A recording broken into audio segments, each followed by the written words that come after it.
Olá, sejam muito bem-vindos ao nosso evento Maratona Eletrocardiograma na Urgência e Emergência.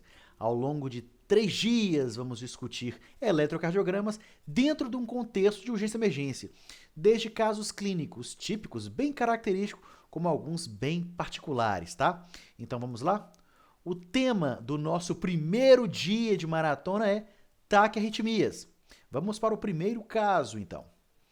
MBS, 52 anos, feminino, hipertensa, diabética, história de cardiopatia, da entrada no PS com quadro de dispneia intensa, confusão mental, Glasgow 14, e palpitações. Ao exame físico, encontra-se com PA 70 por 50 milímetros de mercúrio, frequência cardíaca de 160, frequência respiratória de 28, ritmo cardíaco irregular, tá? Crepitações pulmonares em base e o ECG solicitado está apresentado a seguir. Antes de nós olharmos para o eletrocardiograma, vamos avaliar a clínica dessa paciente. O que ela tem? Olha essa história. Feminino de 52 anos, tá? Hipertensa, diabética e já tem história de cardiopatia, tá? Fatores de risco é importante. Ela deu a entrada no PS, olha só, dispneia intensa, confusão mental, palpitações, tudo bem. Olha o que você encontrou no exame físico dela. Uma PA de 70 por 50, tá hipotensa, tá taquicárdica, frequência cardíaca elevada, a respiratória alta, né, 28 incursões por minuto, ritmo cardíaco irregular. Já vem um diagnóstico provável na minha cabeça. É lógico que eu só vou afirmar quando eu ver o eletrocardiograma, mas já vem algo na minha cabeça. Ritmo cardíaco irregular, né, RCI, e crepitações pulmonares em bases, tá? Tá no plural. Crepitações em bases, ou seja, né, os dois pulmões, né, em ambos. Vamos olhar o eletrocardiograma. Olha o que apareceu no nosso eletrocardiograma aqui, no eletrocardiograma do nosso paciente. Deixa eu me ausentar um pouquinho aqui.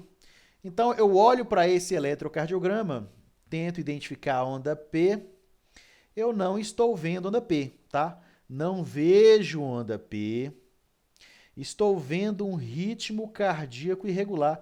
Olha a diferença de distância entre uma onda R e outra onda R. RR irregular. A ausência de onda P, RR irregular, eu estou pensando em uma FA, tá? Uma fibrilação atrial, tá bom? Então, olha só, como que nós fazemos esse diagnóstico? O diagnóstico eletrocardiográfico, simples. A ausência de onda P, por que eu não tenho a ausência de onda P, tá? Presença de ondas F minúsculo, fibrilatórias e um RE irregular. Por que isso? Olha só, como que nós chegamos nessa conclusão? Primeiro, na fibrilação atrial eu não tenho onda P. Por que eu não tenho onda P? Porque o que leva à formação da onda P no eletrocardiograma é a contração atrial. Então, olha só, os átrios contraem, a contração atrial forma a onda P. Então, onda P não significa atividade sinusal, tá?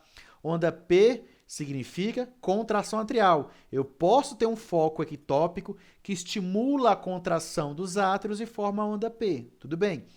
P é resultado da contração atrial. No caso da fibrilação atrial, os átrios não estão contraindo, eles estão fibrilando. Se eles não contraem, não forma a onda P. Não forma a onda P, tá? Muito bem. Presença de ondas F. O que são as ondas F? As ondas F é essa trepidação, né? Aqui embaixo, essa trimilico, como diz um professor, né? Na linha de base, ok? Isso significa que os átrios eles estão fibrilando, tá? Como eles estão, com cada pedacinho do miocárdio atrial está contraindo num momento diferente, né? Isso aparece no eletrocardiograma como se fosse lembra uma interferência, né? São as ondas F minúsculas, tá? Ondas F fibrilatórias, ok? E os RR irregulares. Olha só, os átrios estão fibrilando, significa que cada pedacinho aqui do átrio está contraindo num momento diferente, porque tem vários microcircuitos de reentradas ali ao longo do miocárdio atrial, lá no átrio esquerdo. e eles ficam revezando entre eles quem é que estimula o nó atrioventricular. Uma hora é o microcircuito que está mais próximo ali do nó atrioventricular, uma hora é o que está mais longe, então tem muito essa variação, tá? Tem muito essa variação. Uma hora o microcircuito está mais próximo, um outro microcircuito que está mais distante. Isso leva o eletrocardiograma a se apresentar com esses RR irregulares. Uma hora mais próximo, uma hora mais distante, tá? Então, olha o nosso trechinho aqui. Ausência de onda P, porque não tem contração atrial. Presença de ondas F, né, fibrilatórias, ondas F minúsculos, tá? Porque os átrios estão fibrilando. E o RR irregular, uma hora mais distante, uma hora mais próximo, porque cada hora é um microcircuito que está estimulando lá o nó atrioventricular. Assim que eu fecho o diagnóstico de fibrilação atrial. Em alguns casos, nós não vamos conseguir ver realmente, de fato, essas ondas F fibrilatórias. Isso depende muito da saúde, vamos por assim dizer, do miocárdio, né? Eu posso ter essas ondas F mais grosseiras, que você vê elas bem destacadas, como essas ondas F, elas podem ficar bem simples, quase que imperceptíveis, tá? Umas ondas F mais finas, tá bom? Então, voltando aí ao nosso eletrocardiograma. Então, não tenho onda P aqui nesse eletrocardiograma. Observem que os RR são irregulares, olha só. Vai variando a distância entre os complexos QRS, né? Em algum ou outro momento eu consigo enxergar aqui a onda F fibrilatória, tá? Mas aqui é uma fibrilação, né? As ondas F finas, né? Bem fininha, tá bom? Como que eu vou tratar essa paciente? Lembra que essa paciente, a dona desse eletrocardiograma aqui, ela se apresentou confusa, com dispneia, tá? Hipotensa, crepitações em bases, tá? Tá bom? Então, como que nós decidimos o tratamento dessa paciente? A primeira pergunta a se fazer é se ela tem ou não critérios de instabilidade, porque nesse momento o algoritmo de tratamento ele se divide, tá? Nesse momento o algoritmo de tratamento ele vai se dividir. Se a paciente apresenta critérios de instabilidade e eu realmente estou atribuindo que a instabilidade hemodinâmica dessa paciente é por causa da taquiarritmia, a minha conduta será cardioversão elétrica sincronizada imediata. Por que eu estou chamando a atenção para isso? Porque muitas vezes você pode pegar uma paciente que toma EFA, por exemplo, e está instável, mas a instabilidade dela é por um outro motivo. O paciente pode estar evoluindo com choque séptico, tá? E já tem uma EFA de base, naturalmente, por estar num estado de choque, né? Até por mecanismo, a tentativa de compensação, a frequência cardíaca dela vai aumentar. Então ela está instável, mas não é por causa da FA, é por causa da sepse. Não vai adiantar muito cardioverter essa paciente, tá? Ela vai continuar instável. Eu tenho que tratar o choque hemodinâmico dela baseando-se na sepse, tá? Ok? Muito bem. Agora, eu estou diante de uma paciente que se apresenta com instabilidade hemodinâmica, não tem outros critérios que justificam essa instabilidade, eu realmente estou atribuindo ataque à arritmia, então minha conduta é cardioversão elétrica sincronizada imediata, tá? Sem pensar duas vezes, dessa forma que nós vamos agir rápido, antes que essa paciente ela possa deteriorar e nós percamos nossa paciente, tá bom? É dessa forma que nós vamos tratar, ok? Muito bem. A outra estratégia é, se a paciente não... aliás, a propósito, só para facilitar quando que eu vou dizer que essa paciente está instável ou não, né? Eu tenho vários critérios que facilitam, tanto do ponto de vista neurológico, cardiovascular, pulmonar, mas para facilitar, quando você está ali trabalhando no APH, na porta de entrada, né? O que facilita guardar um macetinho? Os 4Ds, tá? Os 4Ds. O que são os 4Ds? Bom, primeiro D de dispneia. E quando eu falar dispneia, eu estou falando de qualquer coisa que esteja comprometendo o sistema respiratório que você consegue perceber. São sinais de insuficiência respiratória.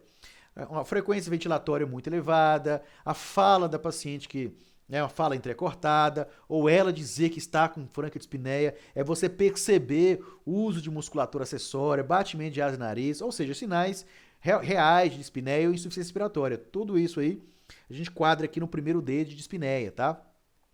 O segundo D de diminuição de pressão, tá? D de diminuição de pressão. Quando eu falar de diminuição de pressão, eu estou falando de qualquer sinal de choque hemodinâmico, não só a hipotensão em si, então sinais que me façam pensar em choque, tá? Em choque hemodinâmico desse paciente. Outro D de diminuição do nível de consciência, alteração do nível de consciência da paciente, né? Que esteja diferente do basal, ok? Seja se a paciente está inconsciente, se ela começou a ficar confusa, agitada, ok? Então, alteração do nível de consciência, diminuição do nível de consciência. E o D de dor torácica, mas é qualquer dor torácica? Não. É dor torácica tipo anginosa, tá? Dor torácica anginosa. Dispneia, diminuição da pressão, diminuição do nível de consciência e dor torácica tipo anginosa. Basta ter um desses Ds aí, sinais que agrupam em um desses Ds. Eu já digo que a paciente ela tem critério de instabilidade, eu vou partir para a cardioversão elétrica sincronizada imediata, tá? Mas e se essa paciente não se apresentasse de forma instável como a nossa está aqui? O que eu faria com ela?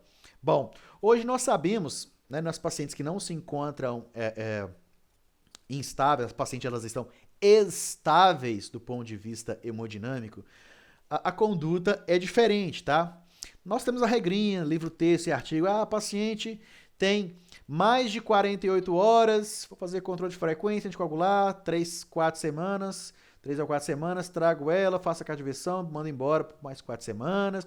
Se tem menos de 48 horas, eu já vou cardioverter logo, etc, depois anticoagular. Enfim, qual que é o problema? O problema é que às vezes é difícil você conseguir marcar realmente que essa paciente tem menos de 48 horas. Se você conseguir, realmente, você tem certeza, tá fácil marcar que tem menos de 48 horas, você pode seguir essa conduta. Mas é difícil. Muitas vezes esse paciente está evoluindo com FA aí nos últimos 2 anos, tá? E de repente, há cerca aí de 1 hora, 2 horas, essa frequência aumentou e ela começou a sentir e foi para o hospital. Né? Então ela não tem só 2 horas que está com FA. Ela está há 2 anos com FA, mas ela apresentou sintomas há 2 horas. Né? É um pouco complicado, tá? Nesse caso, assim, nós vimos trabalhos mais recentes mostram que o controle de ritmo e controle de frequência na urgência e emergência tem pouca diferença no que diz respeito à maior mortalidade, tá?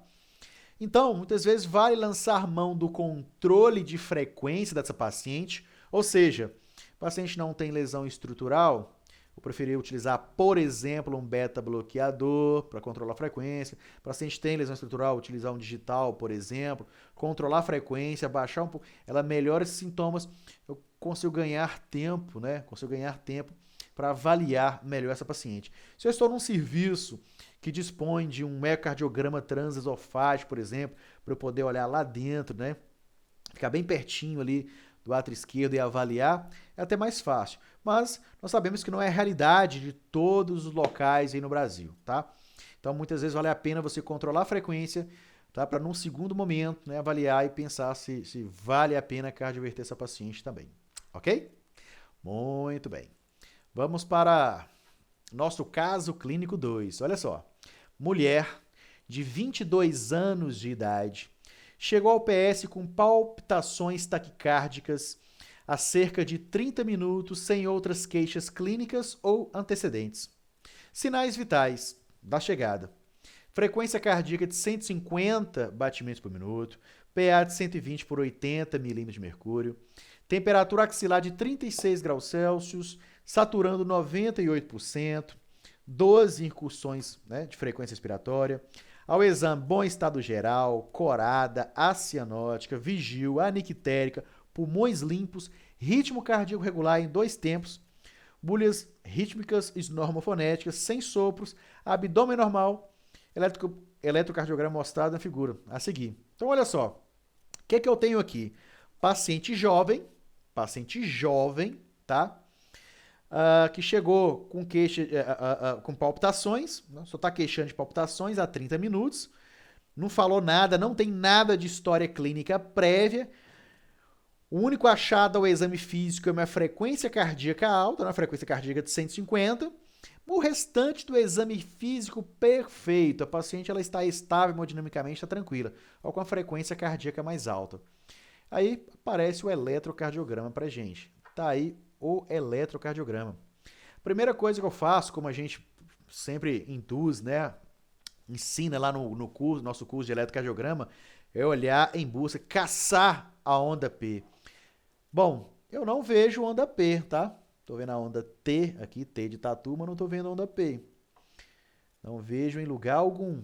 Então, eu estou diante, olha só, de uma taquicardia sem onda P regular. Olha a diferença desse caso aqui para o caso anterior. Lá no caso anterior, nós estávamos diante de uma taquicardia sem onda P irregular. Irregular.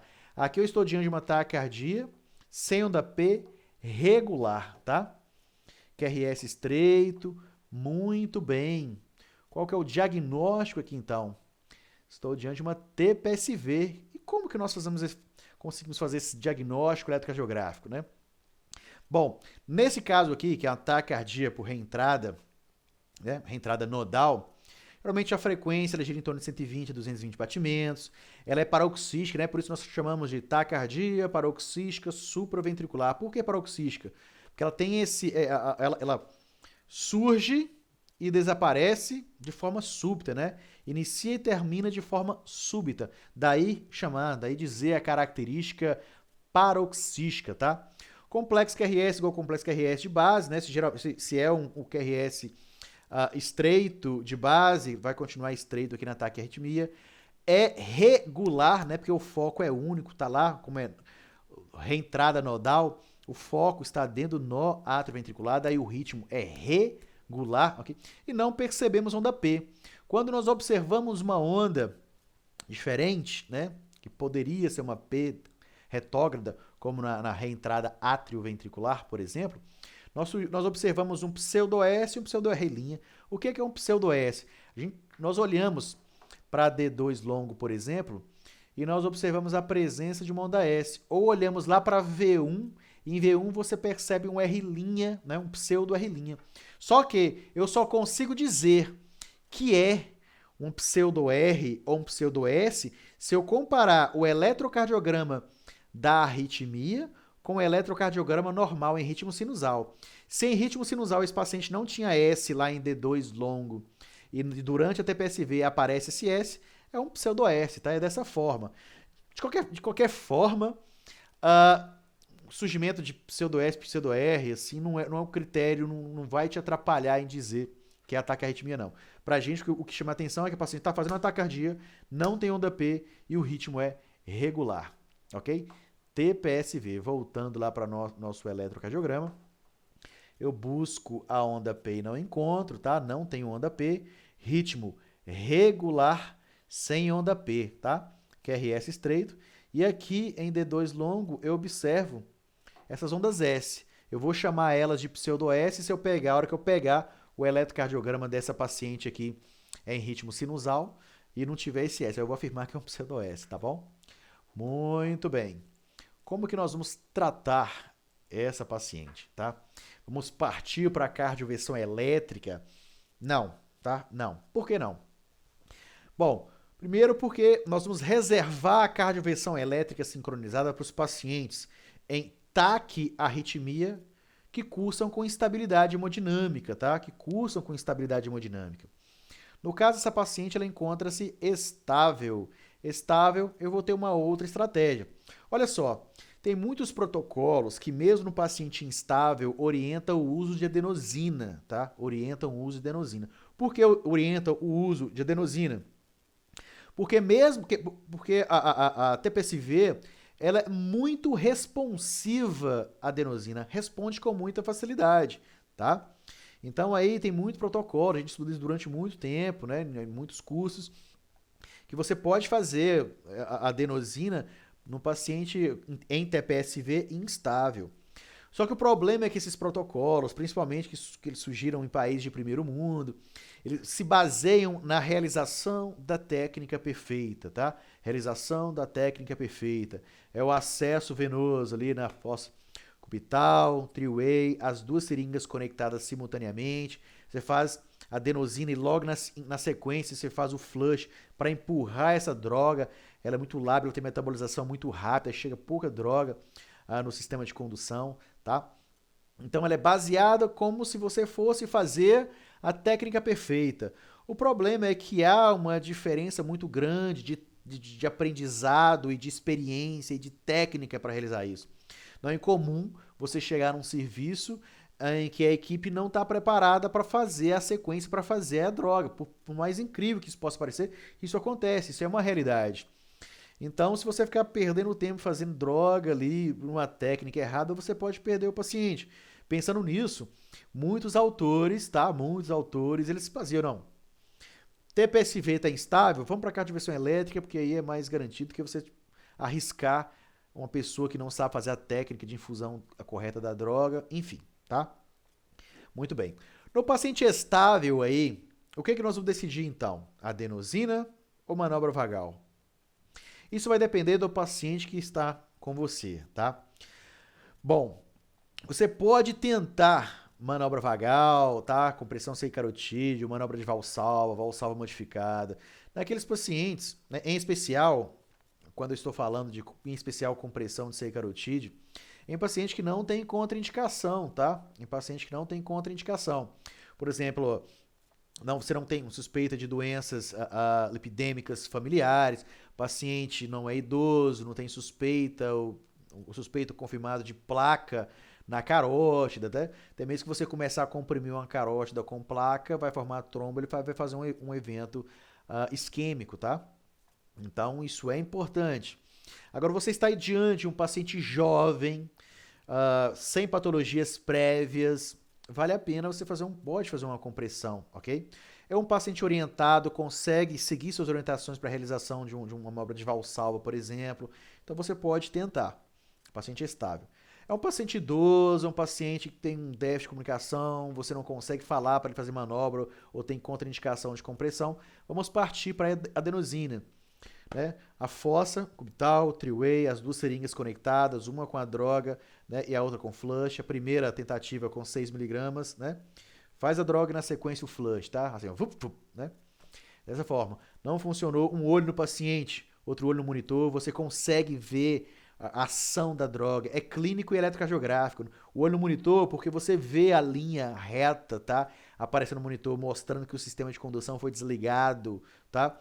E o olho no paciente, porque você observa a resposta clínica dele, ele começa a falar para você: olha, tô sentindo uma coisa ruim, parece que eu vou morrer, parece que eu vou morrer. Ele fala para você. Inclusive, existe orientação que você tem que avisar o paciente sobre um desconforto que vai sair. Eu evito falar que ele vai ter sensação de morte para ele não agitar antes de eu fazer a droga. Eu digo: olha, você vai ter uma sensação ruim, tá? Mas ela passa bem rápido, né? Muito importante, pode ficar tranquilo, tô aqui do seu lado, tá? O próprio paciente fala que ele vai ter uma sensação de que ele tá sentindo algo estranho, parece que vai morrer, tá bom? Nossa paciente aqui, por exemplo, a nossa paciente, 22 anos, tranquila, sem história prévia, eu tentaria aí manobra vagal, tá? Muito bem. Caso clínico 3. Vamos lá. Mulher de 59 anos, portadora de diabetes mellitus, hipertensão arterial e doença de Parkinson com tremor parkinsoniano.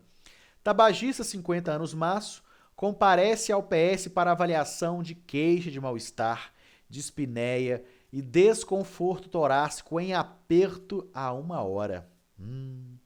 Na triagem submetida ao eletrocardiograma que chega para você avaliar. Olha que chama atenção, ela é uma paciente de 59 anos, né? Diabética, hipertensa, portadora de mal de Parkinson, com tremor. Tem outro fator de risco, é tabagista também. Dor precordial em aperto, tá? Dor precordial em aperto. Aí chega o eletrocardiograma. Quando chega o eletrocardiograma, tá aí. Esses casos que eu trago são casos importantes, casos reais, tá? Então, olha só. Olha só, galera. Na hora, dispara um alerta na cabeça do sujeito, ele já corre, vamos cardioverter a paciente. Dor no peito, inquemação, tá? Tô vendo uma TV aqui, critério de estabilidade, vamos cardioverter, tá? É a primeira coisa que vem à mente do plantonista quando pega esse eletrocardiograma, aquele plantão agitado, aquela correria, muito paciente para atender.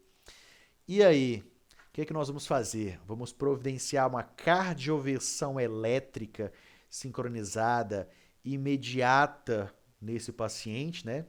Viu uma TV lá, Doppler de uma queimação? Ou vamos parar e reavaliar esse eletrocardiograma? Vamos parar e reavaliar o eletrocardiograma, tá? Então, se nós observarmos com detalhes, olha só, eu vou até sair da frente para facilitar aqui. Olha só, apesar de parecer uma TV, olha para D2, onda PQRS, PQRS, PQRS, PQRS, PQRS, tá? Essa paciente aqui, na verdade, ela não está fazendo uma TV em especial e uma TV polimórfica, tá?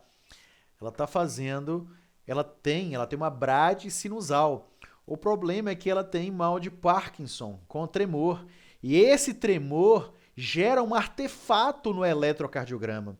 Esse artefato ele é expresso aqui dessa forma, tá? Como que você sabe a diferenciação entre isso? A diferenciação vai estar no paciente, tá? A diferenciação vai estar no paciente. É palpar pulso, medir a pressão, avaliar, ok? É assim, é observando os detalhes. Nessa hora, os detalhes, né, vão fazer muita diferença. Você vai contar com o que é um paciente fazendo um ritmo desse aqui em cima, ó, o paciente fazendo um ritmo desse aqui, provavelmente ele não vai estar lá caminhando, queixando para você que está com dor, né? Ele provavelmente vai evoluir para o PCR, se tivesse, né? Então isso aqui, na verdade, é um artefato, tá? É um artefato que provocou quase uma cardioversão elétrica de um paciente que não precisava, ok? A conduta correta para esse paciente aqui é colocá-la no protocolo de dor torácica, né? Diabetes, hipertensão, tabagista, dor no peito, queimação, ela vai protocolo de dor torácica, tá bom? Muito bem, pessoal. Então, essas são a nossa discussão de hoje, nosso primeiro dia, TAC Arritmias. Até a próxima aula.